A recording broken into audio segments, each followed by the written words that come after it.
también sufrieron persecución, como Rafael Correa, por ejemplo, sin ir más lejos. Sí. Que lo tengo en línea. Perfecto, lo tengo en línea, bueno, es presidente de Ecuador, lo tengo en línea al presidente Correa. Correa, Jorge Rialde de Radio 10, ¿cómo anda? Bueno, sobreviviendo, lo cual ya es un logro en estos tiempos. Un fuerte abrazo a ti, Argentina, y gracias por la entrevista. Por favor, bueno, ayer leímos rápidamente cómo se expresó desde las redes sociales con respecto a el fallo en contra de Cristina. Lo queremos escuchar. ¿Qué vivió con esto?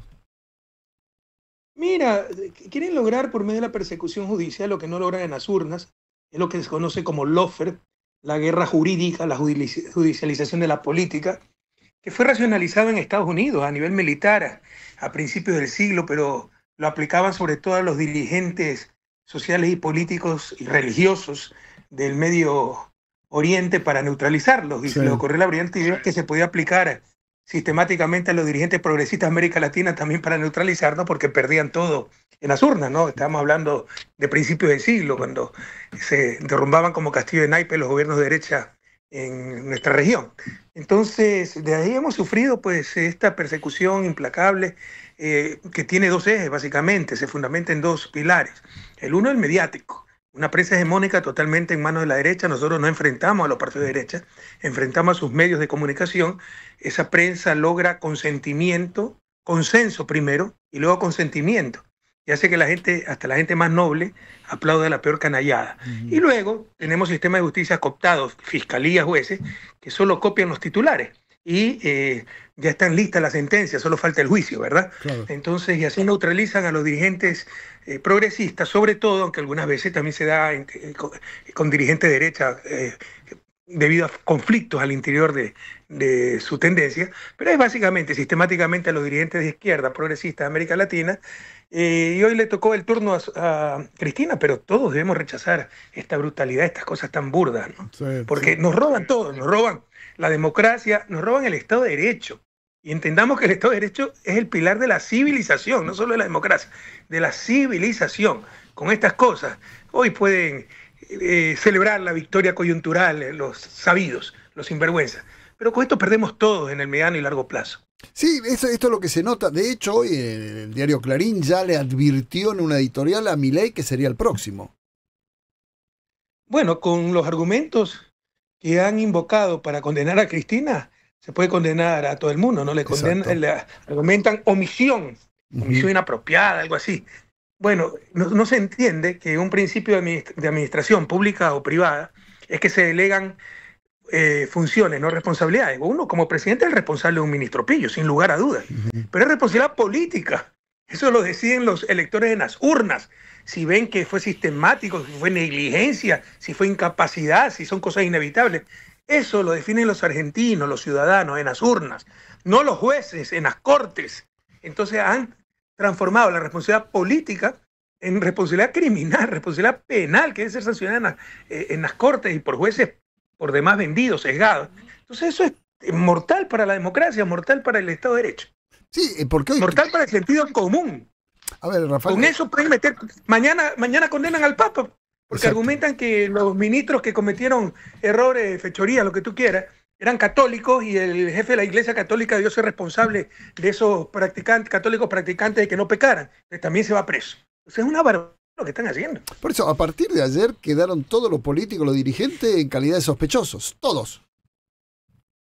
Sí, es mortal, ya te digo. O sea, ¿quién sano va a querer ir al sector público para exponerse a todo el escarnio, a toda la persecución, al asesinato reputacional, incluso a la pérdida de libertad? O sea, le están haciendo un daño enorme a su propia patria, Argentina, a la patria grande. Entendamos lo que está pasando. Todo argentino de buen corazón, de buena recta intención, derecha, izquierda, pro Cristina, contra Cristina, peronista, no peronista, debe levantarse contra esto, porque es contra el bien común que se está atentando, es contra el Estado de Derecho, contra la base misma de la civilización. Rafael, ¿cómo le va? A usted, en su momento, cuando lo condenan en la justicia de su país, tomó la decisión de no estar presente, no pudieron nunca ponerlo detrás de las rejas. Entiendo que usted resistió de algún modo, lo que entendió fue una condena arbitraria. Me contaba gente del entorno de Cristina que hubo quienes le dijeron hace algunos días, ¿por qué no te vas? Porque esto se veía venir. ella decidió quedarse. Ahora, usted la peleó desde afuera, en este caso. ¿Cuál es la posibilidad que tiene una persona proscripta por una decisión judicial de su país, como en el caso de Cristina, para enfrentar lo que sería su destino político, teniendo en cuenta que hay mucha gente que acá le gustaría votarla y no lo va a poder hacer porque la inhabilitación es perpetua? Mira, es una lástima que con el paso del tiempo se caigan imprecisiones muy graves, ¿no? Por ejemplo, tú has dicho que yo preferí salir, ¿no? Enfrentar mis procesos. Yo cuando salí como el presidente más popular de la historia del Ecuador sin una infracción de tránsito. Nos traiciona Moreno y me empiezan a llover las indagaciones criminales. Tengo 56, más que Pinochet, el Chapo Guzmán y Al Capone juntos, ¿no? Y la condena que sea por influjo psíquico, en el caso ecuatoriano es más grave, porque ni siquiera hay delito.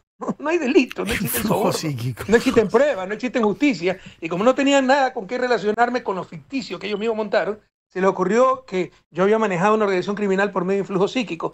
Pero eso fue en 2020, yo salí de mi país en 2017, del 2014, claro. Dije, no me voy a presentar a la reelección. O sea, yo jamás he huido. Si hubiera estado en Ecuador, me hubiera quedado para enfrentar a estos sinvergüenzas. Pero estaba en Ecuador, estaba residiendo en Bélgica. Y tan burda es la persecución política que Bélgica me ha otorgado refugio político. ¿Tú crees que el Reino de Bélgica, con un sistema de justicia tan sólido, va a otorgarle refugio político a un corrupto que además está expresamente prohibido en el marco del Convenio de Ginebra, dentro del cual se otorgan los asilos políticos y refugios políticos? En el caso nuestro, 5 países han dado asilo político. Países con sistemas judiciales tan sólidos como Bélgica, como Canadá, como México, pero también la propia Venezuela, la propia Argentina, ¿no? Han dado asilo político, porque es una verdadera payasada. Yo no he salido huyendo, ni mucho menos. Yo residía afuera, estaba bajo la jurisdicción del Estado belga, y de esta jurisdicción me he defendido y le he ganado absolutamente todo. Pero en Ecuador no existe Estado de Derecho, existe una dictadura, y no hacen ningún caso a las resoluciones internacionales, y el mundo tampoco les hace caso. Por ejemplo, Interpol les ha rechazado 13, 15 pedidos de alerta roja para todos los implicados en el caso donde me involucraron a mí. En todo caso, ¿qué le queda a Cristina? Entendamos que con el lawfare, como pasó con Lula, como pasó conmigo, a mí me sacan mi condena a toda prisa en plena pandemia de COVID, horas antes de que me inscribiera como candidato para las elecciones del 2021. Sabían que si yo me inscribía como candidato y con inmunidad podía regresar al país, les ganaba todas las elecciones y la historia cambiaba. Entonces, a toda prisa lo sacaron en tiempo récord, una condena por influjo psíquico sin precedentes en la historia mundial, para impedirme participar en elecciones. Entendamos que cuando se dan esas cosas, como Lula, cuando lo metieron preso, no solo le roban la libertad a Lula, no solo nos roban los derechos, nuestra reputación, le están robando la democracia a los brasileños, a los argentinos, a los ecuatorianos, porque le están negando las opciones por las cuales votar. Si Lula no hubiera estado preso, Bolsonaro no existiría, porque Lula hubiese sido candidato y ganaba las elecciones. Si a mí no me hubieran proscrito, no me hubieran quitado los derechos políticos en tiempo récord, en pleno COVID, con todos los juicios penales parados, con casos montados, con sentencias absurdas, ¿no? La historia, la gente hubiera podido votar por nosotros y la historia fuera diferente. Y algo similar está pasando en Argentina. Recuerden, no es solo que le quitan la libertad a Cristina, le están robando la democracia a Argentina, porque le están quitando las opciones electorales. Y eso no puede ser permitido. Por eso le decía hace un momento, derecha, izquierda, peronistas, no peronistas, quieran a Cristina, no la quieran, esto no se trata de afecto, desafecto, ideología. Se trata de principios civilizatorios fundamentales, principios democráticos básicos. Y todas las personas de recta intención deberían unirse para defender esa civilización, esa democracia, para defender a Argentina, para defender los derechos, para defender la verdad. ¿Quién tiene el verdadero poder? Hablemos de América Latina, ¿no? ¿Quién tiene el verdadero poder? Bueno, mira, ese es el problema de América Latina. ¿Por qué crees que tenemos 200 años de su desarrollo? Porque el primer paso para el desarrollo, algunos creen que es un problema técnico, económico, es una barbaridad eso. El primer paso del desarrollo es un proceso político, cambio en las relaciones de poder, un poder público en función del bien común. Es necesario, no es suficiente, porque si no tiene las capacidades puede cometer errores, pero al menos va a tener la actitud, si no las actitudes pueden tomar tiempo. Pero la actitud, la disposición, la recta intención de actuar en función del bien común. Eso nunca lo ha tenido América Latina, salvo excepciones, ¿no? De pocos años, como a principios del siglo se dio en nuestra América. Sí. Pero normalmente el poder ha estado sometido al poder privado, tampoco se entiende eso. El modelo Montesquieu, que la división de poderes, la principal división de poderes en una democracia verdadera, que queridos argentinos, es la división entre poder público y poder privado, ¿no? El poder público, su única legitimidad, lo dice el Papa Francisco en Fratelli Tutti, lo dice John Locke, liberal, padre del liberalismo, la única legitimidad del poder público es el bien común.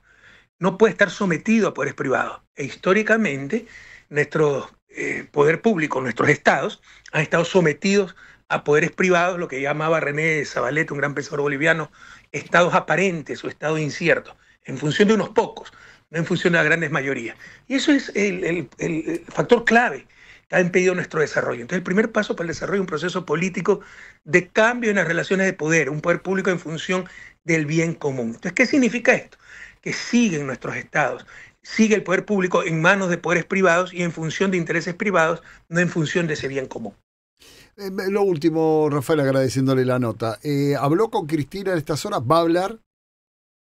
Estoy en contacto con su asesor Mariano, le he dicho, yo entiendo cómo son estas cosas, Sí, algunas obvio. veces uno por ayudar estorba, Obvio. entonces le dije, mira, si ayuda una llamada mía para Cristina, avísenme, pero no quiero estorbar tampoco, porque con tantas cosas que en estos momentos se están desarrollando, es como, perdóname, o sea, algunas veces hay una tragedia y uno por hacerse presente, Obvio. llama y más que complica en lugar de ayudar, ¿no?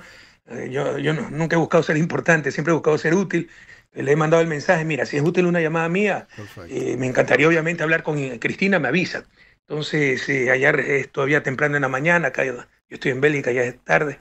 Entonces, bueno, ya me contestó Mariano, me dice, sí, ya vamos a coordinar, pero siempre en función de ellos, porque no quiero ser un estorbo, ellos saben que cuentan conmigo, y si vale la pena hablar con Cristina, hablaré. Si no, no pasa absolutamente nada. Ellos saben que cuentan conmigo y sabe Cristina que tiene mi cariño, mi solidaridad y mi admiración.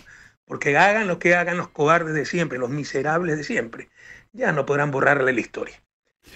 Cristina es una inmensa latinoamericana y ya es parte de la historia de la región. Presidente, le agradezco mucho, como siempre, su amabilidad. Le mando un abrazo grande. A ustedes, un fuerte abrazo y fuerza Argentina. Cuídense. Gracias. Rafael Correa, desde Bélgica, charlando con nosotros.